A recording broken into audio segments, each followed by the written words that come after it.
Happy Christmas. 25 years ago, my grandfather broadcast the first of these Christmas messages. Today is another landmark, because television has made it possible for many of you to see me in your homes on Christmas Day. My own family often gather round to watch television, as they are at this moment, and that is how I imagine you now.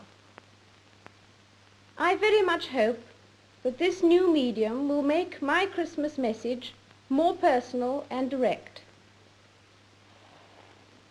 It's inevitable that I should seem a rather remote figure to many of you, a successor to the kings and queens of history, someone whose face may be familiar in newspapers and films, but who never really touches your personal lives. But now, at least for a few minutes, I welcome you to the peace of my own home. That it's possible for some of you to see me today is just another example of the speed at which things are changing all around us. Because of these changes, I'm not surprised that many people feel lost and unable to decide what to hold on to and what to discard, how to take advantage of the new life without losing the best of the old. But it's not the new inventions which are the difficulty. The trouble is caused by unthinking people who carelessly throw away ageless ideals as if they were old and outworn machinery. They would have religion thrown aside, morality in personal and public life made meaningless, honesty counted as foolishness, and self-interest set up in place of self-restraint.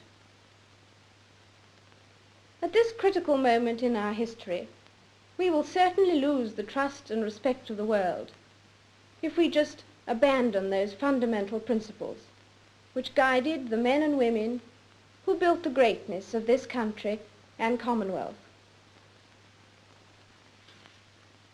Today, we need a special kind of courage, not the kind needed in battle, but a kind which makes us stand up for everything that we know is right, everything that is true and honest. We need the kind of courage that can withstand the subtle corruption of the cynics, so that we can show the world that we are not afraid of the future. It has always been easy to hate and destroy. To build and to cherish is much more difficult. That's why we can take a pride in the new Commonwealth we are building. This year, Ghana and Malaya joined our brotherhood. Both these countries are entirely self-governing. Both achieved their new status amicably and peacefully. This advance is a wonderful tribute to the efforts of men of goodwill who have worked together as friends. And I welcome these two countries with all my heart. Last October, I opened the new Canadian Parliament. And as you know, this was the first time that any sovereign had done so in Ottawa. Once again, I was overwhelmed by the loyalty and enthusiasm of my Canadian people.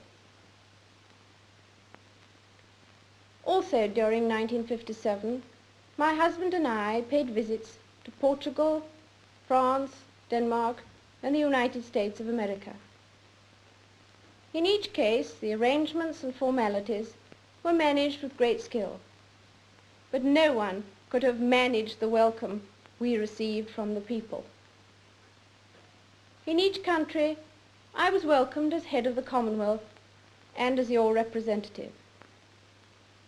These nations are our friends, largely because we've always tried to do our best to be honest and kindly, and because we have tried to stand up for what we believe to be right. In the old days, the monarch led his soldiers on the battlefield, and his leadership at all times was close and personal. Today things are very different. I cannot lead you into battle. I do not give you laws or administer justice. But I can do something else.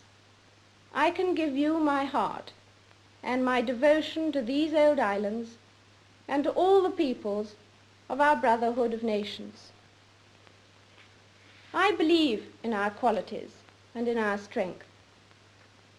I believe that together we can set an example to the world which will encourage upright people everywhere. I would like to read you a few lines from Pilgrim's Progress, because I'm sure we can say, with Mr. Valiant for truth, these words: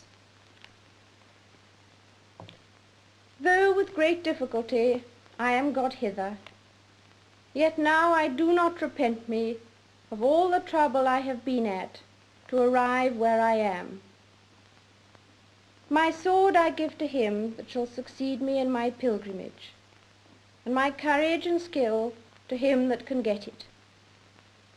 My marks and scars I carry with me, to be a witness for me that I have fought his battles, who now will be my rewarder."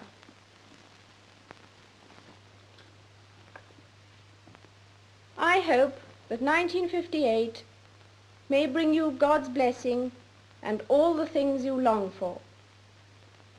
And so I wish you all, young and old, wherever you may be, all the fun and enjoyment and the peace of a very happy Christmas.